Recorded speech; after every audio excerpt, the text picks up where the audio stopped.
Today, the Digital Services Act aims to crack down on misinformation and mandate transparent practices. Sounds pretty good, doesn't it? It is for Europe. The US, not so fast. Then DJI is the leading drone company in the world. For a few $100, you can grab a flying robot and take to the skies. But DJI is a Chinese company, and now the use of these drones in Ukraine is getting some serious criticism and concern. And finally, if I give my computer a thumbs up or a wave away at the screen, will it work? Well, now Zoom is saying yes to gesture recognition. So who will be next? I'm Laura Fitton. This is Future Forward. I am Steven Rosenbaum. Let us launch. Hey, Laura. Hey, good morning. Happy Earth Day week thing after Is it a week? Have they expanded it to a week? That would be great. Earth Week. You would think I'd be very big on Earth Day. You would think. I'm actually not a big Earth Day celebrant, largely because I realize to solve climate, we need everybody. And there aren't enough environmentalists, but it is still important. Black History Month. Why can't you have like Earth Month? I mean, I just think the focus needs to be on this is for everyone. And I think some environmental messaging feels like it's just for environmentalists. I actually think we need a federal government panel to regulate these days, because the other day it appears there's now Hug a Newscaster Day. Like, who allowed that? That seems wildly inappropriate. There's 2 different donut days, one for each spelling of donut. Yeah. I feel like the worst dog mom when I realize it's, there's like 7 different dog days. And I'm like, oh, sorry, Scout. So we're going to dive into, in particular, what's going on in Europe, which I think is incredibly relevant for us and fascinating. And some wild parallels with what's going on between Elon Musk and Twitter. Well, maybe I don't understand. What do you mean by that? That's interesting. Well, a lot of the law is written about how do we get rid of, these spam bots, and how do we control the crazy problems that he also wants to solve. I thought that was wild to see such 2 different stories and such 2 drastically different points of view uniting on that one point. I'm going to put a pin in the Elon Musk conversation just because it's making my head explode a little bit. But I want to. So this is a Gizmodo story. And the headline is Meta, Amazon, TikTok likely to face new legal restraints in Europe that could have a global effect. Now, we've seen this playbook before, right? I mean, GDPR, very similar. And for our pod listeners that don't know the ins and outs of kind of how the global web currently is wired, virtually impossible for a company that wants to have a world footprint to follow different laws in different regions, right? I mean, which theoretically means Europe leads and the US follows. I mean, they don't really get much choice in following, right? Again, I was at a software company when GDPR was coming out. It was a marketing software company, so it was super on point for us. And the thing we realized was we just had to change all the software for everyone. So it is true, if these things take place in Europe and have good teeth, they are going to change how things are built everywhere. That said, the other parallel with what Elon was saying, and we won't make our heads blow up by going into that, was make the algorithms transparent, right? So those 2 big points about crack down on these disinfo spam bots and make the algorithm transparent, those are needed. And whether they're going to come from private enterprise taking a public company private and just forcing the rule change, or whether it's going to be government, or whether it's going to happen on many levels at once, it is a thing that should happen, that, these things need to be less toxic. So I respect your opinion, and we've known each other for many, many years, but here I actually totally disagree. Okay. And I think, push back if you think I'm wrong, but like, I think this word transparent gets used casually. And so I'll give you an example. I have a dentist appointment on Monday. Nothing fancy. I'm just going to get my teeth cleaned. But I happen to know that the hygienist's salary is tied to how many services she sells me. So I would like dentistry to be transparent. That's never going to happen. I would like the algorithm to be transparent. That's like, I don't even think, I think when that gets said, like the algorithms are so complex. And there was somebody posted on, I believe, Facebook that there was a wireframe of all the decisions that get made before Twitter decides to notify you about a tweet, and it was fascinating, but like head-bangingly, the number of different check this, do you follow this person, do you follow that person, have we notified you within the last 2 days about something, like there was a whole series of. So I just think when you say transparent, you have to be careful, because it's like, sure, I'd like to see everything. Well, okay, here's a 74-page document written in code. It's transparent. Now, what do you make of that? Like, on the other hand, there are things about what's going on in Europe that I like very much, like thrillingly exciting. So I'll read you a little clip from the Gizmodo article. Cool. Here's the quote. Two proposals serve one purpose: to make sure that we as users have access to a wide choice of safe products and service online, said Margrethe Vestager, the Danish European Commissioner, in a 2020 press statement about the pair of policies. So this is 2020. This is almost 2 years ago that this has been kind of moving through the system. So the final text of the Digital Services Act hasn't been released and likely won't be for another few weeks. However, the key goals of the proposal.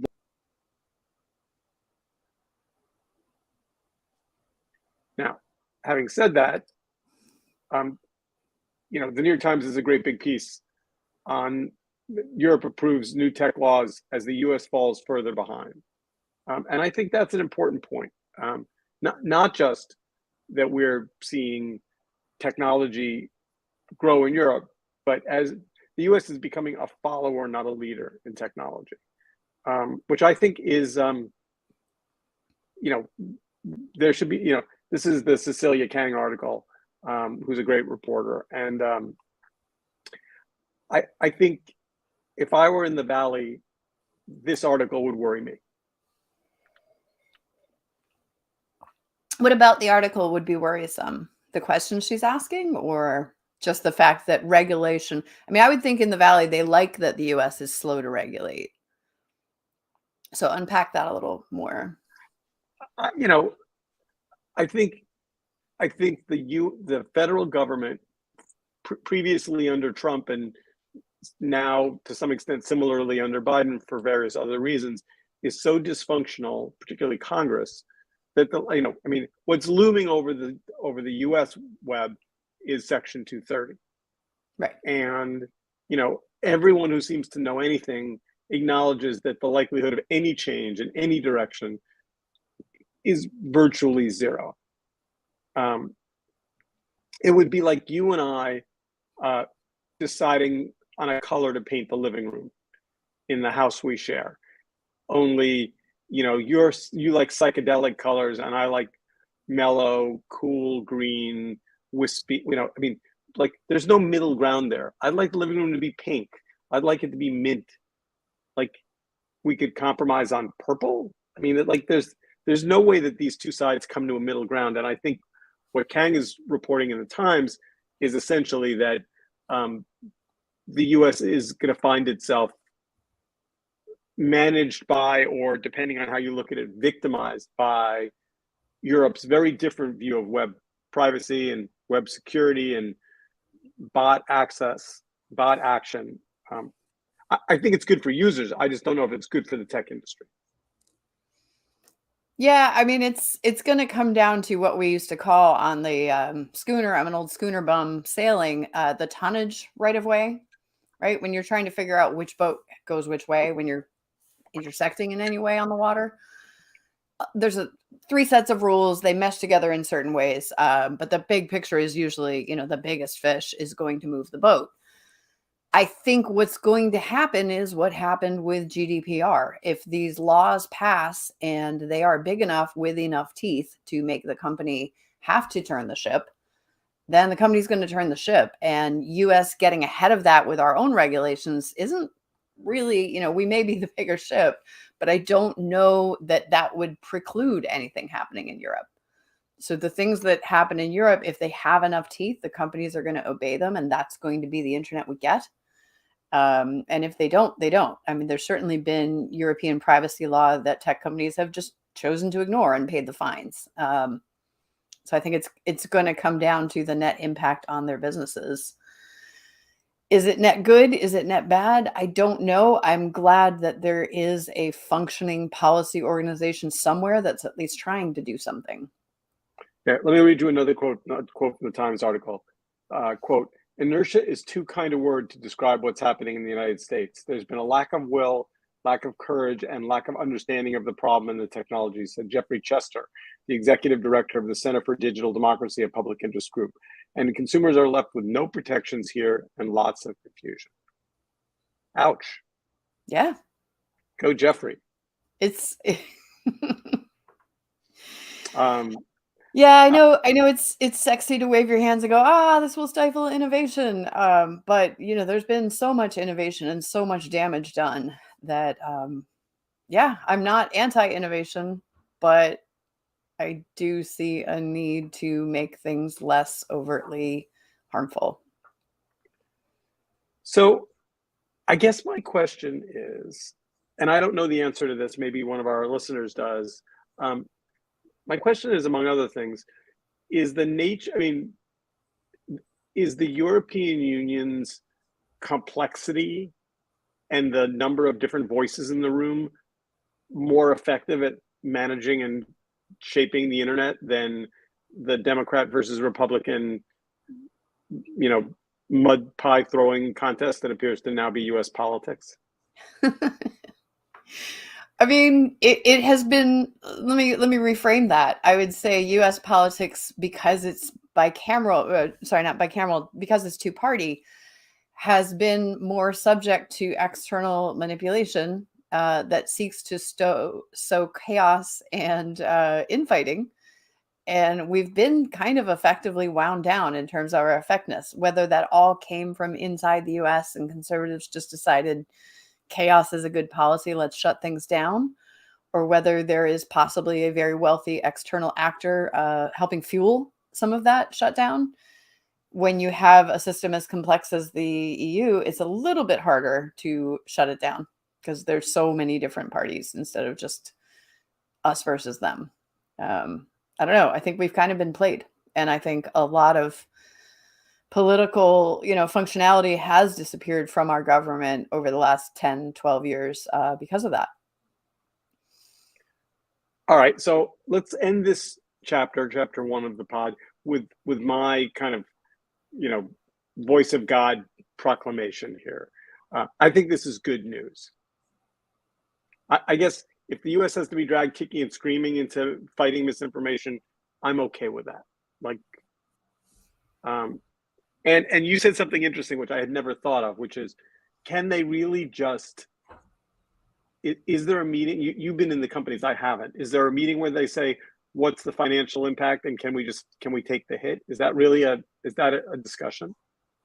I mean, I wouldn't have been on any meetings like that at the software company I was at. So, caveat before I answer this. But certainly we've seen, Google pay some pretty hefty fines. We've seen Facebook, get wrapped on the knuckles with a ruler. So I would imagine those meetings exist. All right. The only thing I'll say about that is, I don't know, but again, this would be a place where we'd love, somebody to tweet us or email us or send us a carrier pigeon, because we'll talk about it next week on the show. All right, let us move on to this drone story. So let me start with a disclaimer / confession, which is I don't own a drone. At one point or another I had a couple little ones, like little toy drones. I do shop for them regularly. I'm often at B&H, Googling them. I don't know what I would do with them in the city of New York, because you can't really fly them anywhere. That being said, if anyone wants to buy me an early birthday present, I would like a drone. And there are only 2 companies of all the drones I've looked at that ever made their way to the top of my list. One was Parrot, which is a French company and makes a beautiful drone, or at least did the last time I shopped, which was a couple of years ago. And then the other is DJI. And DJI makes spectacular equipment at consumer prices. Yeah, because you have China's supply chain behind it, right? We just don't have something like that here. And I think what you have to realize is there is some human balance between what you want to do, that's like there is a number at which you do something and a number at which you don't. So for Right. example, I was looking for a GPS dog collar yesterday on Amazon. And I don't know why, but in my head I kind of settled on $39. Okay. So those that were above 39 seemed like a real stretch, kind of a splurge, and those that were under, like, sure, I'd throw that in my cart. Maybe I could get an Apple AirTag and just hang it on the collar. Maybe they're like 35 bucks. But then but what was interesting to me is like realistically the difference between 39 and 59 is not I mean that's like 2 cups of coffee at Starbucks. And yet so DJI has won the drone race by building really good hardware that's Yep. really consumer friendly and really cheap, or at least affordable. And seems to Which be is occupying a prosumer segment of the market in that they mentioned something like 80 to 90% of US domestic security use of drones is being flown on these birds. so so in Ukraine, they were using drones, they were using DJI drones to as a defense tool to serve, take pictures of damage and Yep. survey the ground. And there was and they're kind of a little, this is a New York Wall Street Journal article. They're kind of a little fuzzy about this, but essentially what it seems like is the Chinese drones just kind of didn't work very well in Ukraine. They kind of And stopped working. and specifically didn't work very well for the Ukrainians. The allegation is that Russians are using these in similar applications in the same geography, and they are working. So it raises that question that we've had, ever since the Internet of Things was born, right? Is this being nerfed? Is there something that the manufacturer can do, or the, system, the control system can do to the object that you think you own, but you're really just renting, that's changing its performance? Now, in the fog of war, I think it'd be pretty hard to, like, you and I sitting here reading this article know, oh yes, DJI definitely nerfed the Ukrainian versions of these. Um, don't know if that happened or not, but certainly big enough concern to justify switching to other hardware. And that does appear to be what the Ukrainians are doing now. And I'm trying to remember now. There was a similar battle in the U.S. I'm going to forget the brand,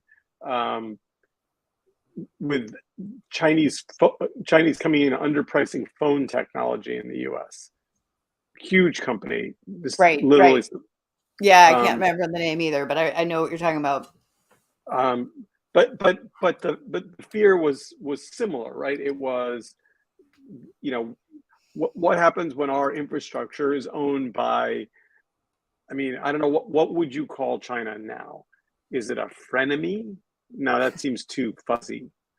It's our biggest, you know, provider of goods and services that come on big cargo containers, but it's also clearly, with Russia now hanging in the air, an enemy, or an ally of an enemy. Yeah. Um, I mean, remember early Facebook? I'd say the relationship is it's complicated.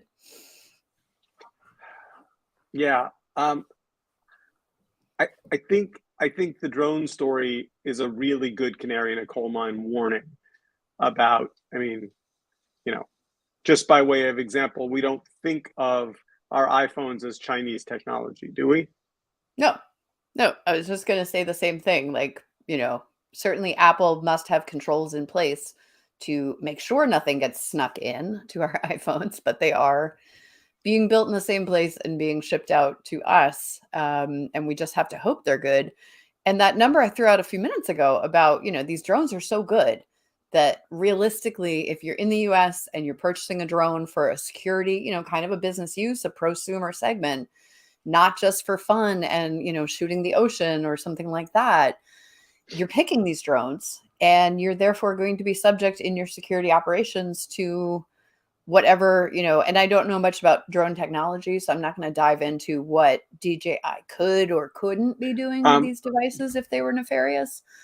But yeah, we've got them here in the US functioning. They are in their jobs operating as skyborne security robots. And yeah, that's what we've done. And we need to keep an eye on whether this kind of allegation is real and can matter. Let me read you just a clip from the Wall Street Journal article. Ukrainian government officials complained about the failure of a number of DJI's aeroscopes, which are drone detection systems to identify and track down other drones and their pilots. The aeroscopes were located around the country and in some cases to protect critical infrastructure. Ukrainian government officials and DJI said that several of these systems wouldn't switch on at the start of the war. That led some Ukrainians to allege that DJI, spurred by geopolitical motivations, tampered with the systems to allow Russian drones to fly undetected. So, like, that's not a light criticism. That's a, and I think elsewhere in the article, I might be misremembering, I read it pretty early this morning, but I think elsewhere in the article, they did address that the aeroscope function was working on the Russian drones. So I don't know. It doesn't look good. It has the appearance of impropriety, and it does make you ask good security questions. What you then do with that information, that's a tougher conversation. I'd like to go online and search for aeroscope and see if it's really defense technology or if it's literally something I can buy on Amazon and have my own aeroscope on my roof tomorrow. I don't know anything about, presumably there's a different level of procurement that goes through defense technology than goes through, consumer, but it's all coming from the same place. Yeah, it's a great question. So, and the thing is, when you look at the complexity of the information battle that's going on, presumably the Chinese have a list of, 1,000 different things they have on the ground, and they have to make a decision at the government level. How many of the, someone had to review that, say, what happens if we disable these devices? Who's going to notice? It is them taking sides. Yeah, no doubt. If that is what happened and the Ukrainian ones preferentially failed and not for some random reason, then yeah, that's a huge problem. All right. So chapter 3, because I want to make sure we get to this. So, swipe. I by the way, do you know what that movement reminds me of? There's only one thing every time I see it that it reminds me of. Tom Cruise in Minority Report. Oh, yeah. I mean, that idea of being able to move things around on the screen with hand gestures has been around in science fiction for a long time. Yep. And the bottom line is, not only is it, completely now technologically doable, but the question I think we have to ask ourselves, much like, voice recognition went from being something kind of high-tech sci-fi, 8 years ago, 5 years ago, not that long ago. And now we expect all these devices to respond to us, and when they don't, we're disappointed. Yeah, when I started studying Ukrainian 55 days ago, I started trying to talk to Alexa in Ukrainian, and it was like, no, Alexa is not wired for foreign languages. Ah, dang, I thought she might be already. That's interesting. I did not know that. It is wild how our aspirations grow. So, and so for a similar example of that is, I'm sitting in front of a Mac. The Mac screen doesn't have a touch screen component. I know that the PCs out in the world do have swipeable flat, and I think I saw someone in a meeting I was in the other day walk up to a big flat 60-inch flat screen and touch the screen and choose some things on the screen. And I was like, I didn't know that. I didn't know that. Jealous? I know I was troubled by it because I was like, how do I know what screens I can touch? And similarly in the subways, the New York City subways, all of those screens that have the arrival time for the next, subway are touch screen, which I guess I think is kind of gross. Yeah, bring on the gestures, because germ-wise, that's not great. Yeah, not great. But I think I would argue, given the preponderance of Zoom users now, that we will see gesture recognition happen very, very, very quickly. Well, and it's already out on a couple of their platforms. They're testing it. I guess it already works on the iPad. And the little user controls for raising your hand and doing a thumbs up, and those are so buried, most people don't know they're there. I've been on Zooms, where someone says, all right, use the ask a question feature, and everybody kind of looks at each other like, what? That exists? Yeah. So like any new tech, it's great, it's convenient until it doesn't work, right? So what I did a minute ago, just adjusting my glasses, in certain instances of this, has resulted in someone raising their hand to interrupt the meeting, and they really didn't want to do that. I would imagine there's also going to be, certainly knowing how other, AI and lighting and face recognition have worked and not worked, it's probably going to work differently for people with skin like me, which it was developed on, than it will work for people with skin unlike mine. But yeah, I think it makes sense, and I'm sure it's coming, and they're just going to have to work out the bugs. I guess I just don't know. I was surprised that they said it had been on the iPad for like 2 years. Made me wonder, like, again, this is my naivete, but like, people use the iPad for Zoom. I guess they do, of course, but they do. maybe, but you're right; it doesn't work that well, and certainly in the phone or iPad environment, navigating to those menus is even more difficult. So you would need it more there first, and that would make sense of where to test it. But yeah. I mean, the Wii has been doing something like this forever, right? Like, it's not entirely gee whiz new. It's just a new application of something we know that cameras can do. But I also think it's a coming together of, it's a coming together of different devices. It's the phone needs to have the same functionality as the desktop. For people that work at home or work remotely, the desktop is your interface to the world for some number of hours a day. But for lots of people, and particularly younger people, it's all phone. Yeah. Right. Which is I will also say, for whatever reason, during the worst of my long COVID, I found it very, very difficult to be sat up at my laptop, and most of my internet use, for certainly the acute phase where I was really fatigued all the time, did go entirely to phone. So more and more things are going to be built to make that work. And it is a little more inclusive when that works. Speaking of screens, last little tidbit. So I actually made a big foray into the physical world yesterday and went to a movie theater. I'm not ready. I have to say, how'd it go? I have to say, it was pretty great. Great. Like people were good, not too much phone use. The movie was it was pretty the sound was great, picture was great. I presume it's all, it's funny, I found myself wondering, I presume it's all digital now. I mean, I don't think I wonder how many movie theaters in the US are still showing celluloid. Probably very, very few. Right, but that's been the case for a while, I think. Yeah. Did you have movie theaters in New York that still showed celluloid? There's always been a battle over what's real. I mean, the shift to digital distribution was painful and expensive, and there was all kinds of drama, but that was years ago. Anyway, long and short of it is, it was a big screen. It was very enjoyable. Movies might not be dead. Who knew?